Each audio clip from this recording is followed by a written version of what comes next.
Ricardo Barros aí aparecendo em várias, que agora são frentes de investigação da CPI da Covid. Esse nome que eu conheço de outros carnavais, repito, já tive a oportunidade de entrevistá-lo ao vivo, ele chamou juízes e procuradores de corruptos, eu o desafiei a citar um nome, ele amarelou, obviamente, porque fica nesse tipo de acusação genérica. Então se descobriu que ele não estava vinculado apenas ao processo de aquisição da vacina indiana Covaxin, mas a outros também. Nem o pessoal do PP está saindo em defesa dele. Teve acho que Ciro Nogueira, que chegou a iniciar ali um ataque aos irmãos Miranda, mas o pessoal do partido dele está lá caladinho, porque não sabe que tipo de bomba, que tipo de escândalo vem por aí, ou está caladinho porque sabe. E todo mundo sabe, nos bastidores da política, principalmente no partido dele, do vínculo, da ligação dele com laboratórios, já de outros carnavais. Então você vê que ele usa o próprio advogado como representante de um lado, aí o outro laboratório é da própria cidade dele de Maringá, onde ele é influente, inclusive, na mídia local, não gosta que se critique ele e que o povo de Maringá ouça qualquer tipo de crítica que se faça, então ele busca sempre uma reação. Esse é o Ricardo Barros, líder do governo Bolsonaro na Câmara dos Deputados. Vamos lembrar um pouquinho mais, antes de voltar a esse assunto, que na verdade se resume ao fato de que Jair Bolsonaro não deu bola para vacinas, inclusive aquela que tem sido considerada a melhor de todas, que é a Pfizer. Agora, nos casos em que a via intermediária vinculada a Ricardo Barros, ao Centrão, aí sim se busca acelerar o processo. De preferência com o pagamento de 45 milhões de dólares adiantados, porque era isso que tinha lá no contrato com a vacina indiana Covaxin. E eu já vou voltar a esses 45 milhões, mas deixa eu dar aqui um breve background do caso do Ricardo Barros. Ele é investigado, na verdade réu, né, num processo de improbidade administrativa, acusado pelo Ministério Público. Esse processo tramita na Justiça Federal de Brasília. Eu citei aqui outro dia que ele está demorando a tramitar, 2 anos, aí muda de jurisdição, etc. E o próprio Ricardo Barros, ele reconheceu em sua defesa preliminar que o contrato suspeito da empresa Global, Global Gestão em Saúde, o nome completo da empresa, que é, repito, do mesmo empresário, da Precisa Medicamentos, que é a intermediária do caso da Covaxin. Então ele, Ricardo Barros, quando era ministro da Saúde no governo Michel Temer, se envolveu com esse contrato, que envolvia a empresa Global, para fornecimento de remédios para doenças raras. E aí ele reconheceu em sua defesa preliminar que isso foi um caso isolado de insucesso. No máximo, foi um risco administrativo. Veja que curioso. É o famoso veja bem. Não, veja bem, isso aí realmente não deu certo. Não, foi um risco administrativo no máximo. Imagina se foi improbidade. Curiosamente, o Ricardo Barros votou a favor, nas últimas semanas, da alteração da lei de improbidade administrativa. Veja que ele é réu acusado por improbidade administrativa. Veja que outra figura lá do Centrão, que dizem ali que não se dá muito bem com ele, mas são do mesmo bloco parlamentar, o Arthur Lira, que é o presidente da Câmara dos Deputados, já é condenado em 2 ações por improbidade administrativa e que fez questão de tocar essa pauta a toque de caixa para que fosse lá consumada a lei que ganhou o apelido de lei da impunidade, essa alteração na lei de improbidade administrativa. E essa alteração veio justamente a trazer a exigência de uma prova de dolo para que houvesse a devida punição. A hipótese culposa foi varrida, você não perde mais a função pública, se você não estiver mais no cargo, beleza, você pode continuar. Uma série de facilidades que os políticos envolvidos em sujeira passam a dispor.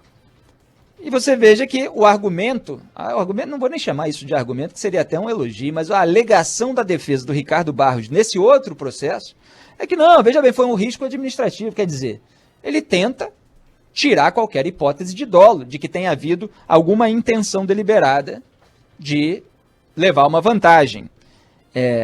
Então, o Ministério Público Federal, nesse caso, elenca lá várias acusações ao Barros, foi do período de maio de 2016 a abril de 2018, que ele ocupou o cargo de ministro da Saúde. E esse caso, olha só que curiosa essa informação. Aqui eu sempre zelo para que a gente monte, quebra-cabeça e faça as devidas articulações das informações. O caso envolve pagamento antecipado de 19.900.000 reais à Global.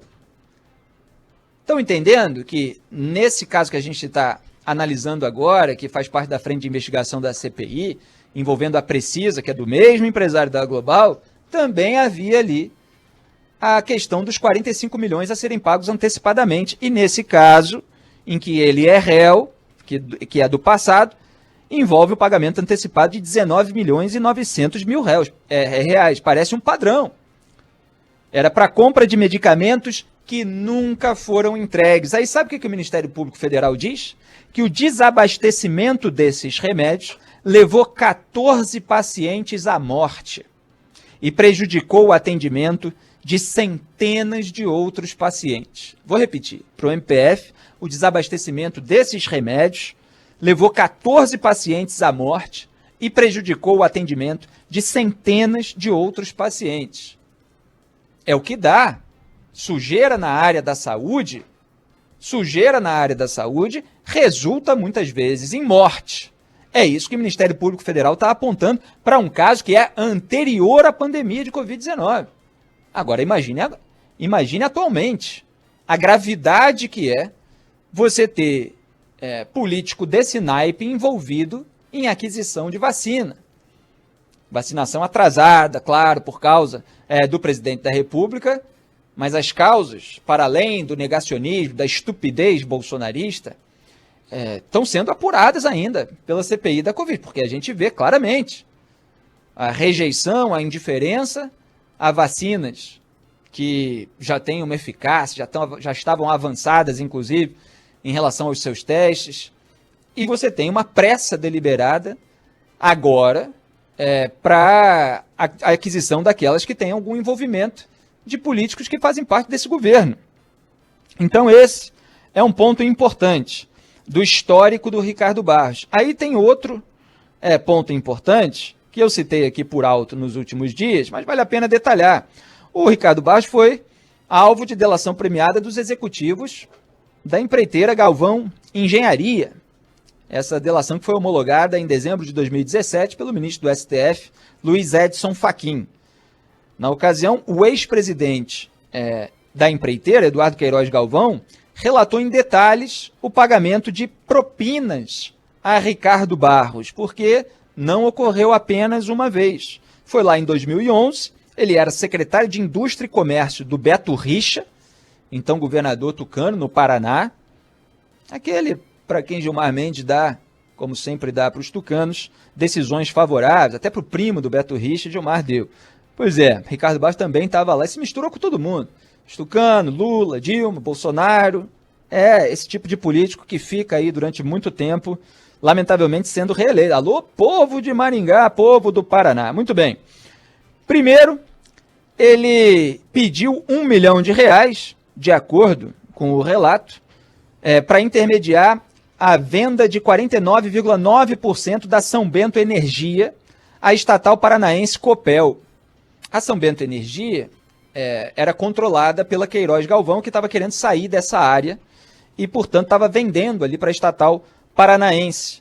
Então, o Barros pediu R$1 milhão, mais 1,5% do valor total que a estatal Copel aportasse em investimentos na empresa. E a conversa para que isso acontecesse foi na própria sede do partido PP, lá em Curitiba. Parte desse dinheiro, que R$300 mil, acabou sendo entregue em mãos ao Barros, de acordo com o relato dos executivos, no plural, da Queiroz Galvão, numa visita que o Ricardo Barros fez à sede da empreiteira em São Paulo. E aí você teve outro caso em 2013, em que o Ricardo Barros ajudou, de acordo com o relato na delação premiada, a destravar a venda do restante dessa mesma empresa, então controlada pela Queiroz Galvão, a Copel, a essa estatal paranaense de energia. E aí, nessa ocasião, ele pediu mais R$1 milhão e 200 mil para ele, além de 2,5% do valor total da transação. tudo isso somado deu 160 milhões de reais em doações ao PP do Paraná. Ele era presidente regional do diretório estadual do partido. Esse repito, o histórico do Ricardo Barros, que tem um poder sobre o Ministério da Saúde, uma pasta que tem um orçamento bilionário durante o governo daquele que, quando era candidato, posava de combatente da corrupção, daquele que até poucas semanas atrás, presidente Jair Bolsonaro, disse que tinha acabado com a corrupção, que não tem mais corrupção no governo, que não tem nem mais motivo para ter lava-jato. E agora, diante da revelação feita 4 dias atrás, de que os irmãos Miranda foram até ele, presidente Jair Bolsonaro, e apontaram as irregularidades que foram detectadas no contrato da Covaxin pelo servidor, um dos 2 irmãos. Jair Bolsonaro disse a eles que isso é rolo do Ricardo Barros e disse que falaria com o DG, que é o diretor-geral da Polícia Federal. Aliás, naquela ocasião, ainda era o Rolando Souza, foi antes da troca para o Paulo Maiorino. Nunca falou. Já houve notícia aí de que a PF deu a informação de que não abriu inquérito nenhum. E a narrativa do governo para tentar explicar isso se renova a cada dia, porque lança uma falha, lança outra falha, lança outra falha. Então perguntei ontem, se ele diz que acabou com a corrupção, mas ao mesmo tempo diz que não tem como saber o que se passa no Ministério, que foi uma dessas alegações que ele deu, aí não dá, são 2 bravatas contraditórias, porque justamente são bravatas. Para o sujeito dizer que não tem mais corrupção, ele necessariamente tem de saber tudo o que se passa. Se ele não sabe, ele não pode cravar esse tipo de afirmação de uma maneira lógica e coerente. Mas isso não interessa para o bolsonarismo. Para o bolsonarismo interessa a bravata conveniente naquele momento, e nesse momento o que interessa para o Bolsonaro é tentar se descolar do escândalo, porque ele teme que venha à tona uma gravação possivelmente feita pelo servidor, Luiz Ricardo Miranda, irmão do deputado federal Luiz Miranda. Deputado esse que disse que não gravou, mas sugeriu, numa entrevista ao Diego Amorim, do Antagonista, que o irmão pode ter gravado. E o irmão, disse hoje o vice-presidente da CPI da Covid, Randolfo Rodrigues, pediu uma sessão sigilosa, do tipo daquela que o Wilson Witzel, ex-governador do Rio, pediu, e a CPI atendeu, e que isso vai ser atendido. Portanto, há aí uma hipótese de ele revelar uma gravação nessa sessão secreta ou, evidentemente, trazer outros elementos à tona ou, eventualmente, as 2 coisas. Precisamos aguardar para ver efetivamente o que vai acontecer. Mas o governo está há 4 dias sem narrativa oficial. A claque bolsonarista, nas redes sociais e nos microfones, aqueles microfones, vocês conhecem, vocês sabem quais são, a claque está atônita, não sabe o que alegar. Porque quando vem a narrativa oficial, a gente percebe, todos ficam falando exatamente as mesmas coisas, né? Aquela coisa absolutamente rasteira, básica, para gente ingênua. Porque é uma claque rasteira, claro, ou decadente. E eles estão sem saber o que dizer, porque o presidente não sabe como lidar com a situação. Então hoje, por causa da notícia crime enviada por alguns senadores, inclusive o Randolfo Rodrigues ao Supremo Tribunal Federal, pedindo a apuração de prevaricação do presidente da República, que vai para a PGR, que tende a blindar o presidente, já que Augusto Aras foi nomeado por ele, mas em razão disso tudo, o senador governista Fernando Bezerra Coelho acabou dando uma nova alegação. Olha só, deixa eu pegar aqui a declaração dele, porque a gente tinha a declaração de que quem havia sido alertado, né, era o então ministro da Saúde, general Eduardo Pazuello. Quer dizer, o Bolsonaro teria dito para o Pazuello que os irmãos Miranda chegaram para ele e falaram a respeito de irregularidade, que era para o Pazuello apurar. Já vou analisar isso aí. Isso não bateu bem, porque as datas, inclusive, da própria saída do Pazuello, acabam deixando vulnerável essa narrativa. Aí vem o Fernando Bezerra Coelho e fala, não, foi o Elcio Franco, o secretário executivo da Saúde, que ficou ali mais uns dias e tal, então ele teve tempo de fazer a devida apuração e não encontrou nenhuma irregularidade, por isso deu prosseguimento, etc. Já é a terceira ou quarta narrativa, que o Bolsonaro até mesmo chegou a dizer que ninguém disse para ele de irregularidade e tal. Aí agora vem essa, não foi o Pazuello, foi o Elcio Franco. Nem preciso mais da alegação do Fernando Bezerra Coelho, foi nesse sentido, né, porque eu estava procurando aqui para citar entre aspas, mas é exatamente isso que ele falou, que foi o Elcio que chegou a verificar e tal, não encontrando nada demais, essas coisas, né? Aí eu preciso lembrar o que eu falei aqui na semana passada. Aliás, eu vou dar aqui, perdão, encontrei aqui a alegação do Fernando Bezerra Coelho, abro aspas. Compete destacar que o secretário executivo foi responsável pela negociação, contratação e aquisição até 20 de março de 21 de todas as vacinas pelo Ministério da Saúde. Por isso, o agente público com maior expertise para apreciar eventual não conformidade contratual quanto às vacinas era o secretário executivo. Após a devida conferência, foi verificado que não existiram irregularidades contratuais, bababá. Aí ele até fala assim, ressalte que é prerrogativa legal da administração pública realizar a averiguação prévia de seus atos, sem encaminhar para as instâncias investigativas. Então, fecho aspas para o Fernando Bezerra Coelho, o que ele está querendo dizer é que não necessariamente era imprescindível que se avisasse a Polícia Federal. Mas o que acontece? A denúncia foi de irregularidade naquela pasta. E aí, o servidor que atua naquela pasta, ele obviamente não se sentiu à vontade para denunciar aquelas irregularidades para alguém daquela própria pasta. Afinal, ele estava sendo pressionado internamente, isso faz parte dos relatos dele. Então, ele, obedecendo ao que está na lei, eu já vou reler, na verdade, porque eu já li nesse programa, ele foi a uma outra autoridade fora da pasta. Porque, necessariamente, nesse momento, as pessoas de dentro da pasta se tornam suspeitas. Você não sabe em quem confiar. E aí ele vai para o presidente da República. Aí o servidor faz esse movimento de ir, portanto, para fora da pasta para avisar uma outra autoridade. O Jair Bolsonaro diz para os irmãos Miranda, de acordo com os relatos deles, que vai avisar ao diretor-geral da Polícia Federal, no entanto, avisa a quem? Ao pessoal da própria pasta, aos suspeitos. Assim, denunciaram aí irregularidade, tá, né? Denunciaram, ou quem sabe, descobriram.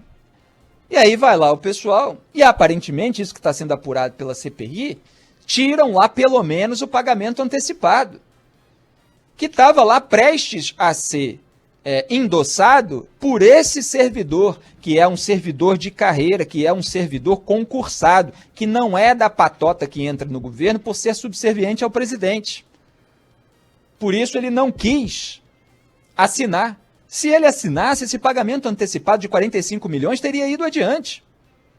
45 milhões não é um erro, não é um equívoco. Imagina quanta gente dá para abastecer com 45 milhões. Lembrando que o Bolsa Família no Brasil é R$190. A gente está falando de 45 milhões. Você imagina se for um esquema de corrupção? Você imagina que se tiver 45 pessoas envolvidas, cada uma levaria R$1 bilhão. Nessa hipótese que eu estou falando, tudo isso que precisa ser apurado, eu só estou dando a dimensão, porque não dá para dizer assim, não, no máximo, houve, como o Ricardo Barros, não, um risco administrativo. E 45 milhões que estava ali antecipado, não, mas depois da denúncia e tal, tirou, pronto, continua, nada demais e tal. Então vai o presidente e alerta aquelas pessoas da pasta suspeita. E aí eu preciso lembrar aquilo que está escrito na lei. São deveres do servidor, está lá artigo 116 que eu já li nesse programa. Levar as irregularidades de que tiver ciência em razão do cargo ao conhecimento da autoridade superior ou, quando houver suspeita de envolvimento desta, ao conhecimento de outra autoridade competente para apuração. Então o servidor, Luiz Ricardo Miranda, fez o certo. Ele está sendo pressionado internamente, ele precisa levar a informação para alguém de fora. Aí na maior, aí não sei, né, ingenuidade ou já que o irmão dele é aliado do presidente, achava que o presidente era uma pessoa sensata, moralmente correta, foi lá alertar o presidente, estão fazendo isso aí. E disse que o presidente disse, ou do Ricardo Barros e tal, eu vou resolver, vou falar com a Polícia Federal. E não fala com a Polícia Federal, não faz despacho nenhum, depois tem que dar uma alegação de que tudo foi feito oralmente, que é o que sempre se faz quando uma sujeira vem à tona, é a mesma coisa da rachadinha, detecta lá a transação bancária, não, diz que você emprestou antes. Não está registrado em lugar nenhum, mas diz que você deu um dinheiro para o seu assessor, por isso o seu assessor estava botando dinheiro na sua conta. É sempre assim. E tem outra lei, que fala que nenhum servidor, artigo 126A, nenhum servidor poderá ser responsabilizado civil, penal ou administrativamente por dar ciência à autoridade superior ou, quando houver suspeita de envolvimento desta, a outra autoridade competente para apuração de informação concernente, Então, quer dizer, eles saem da pasta para avisar o presidente volta para a pasta, de acordo com essa narrativa fabricada aí depois do fracasso de várias outras, para fazer o alerta e toda a sujeira vai sendo varrida para debaixo do tapete. Só que, repito, as narrativas estão caindo e a investigação da CPI, felizmente, está avançando.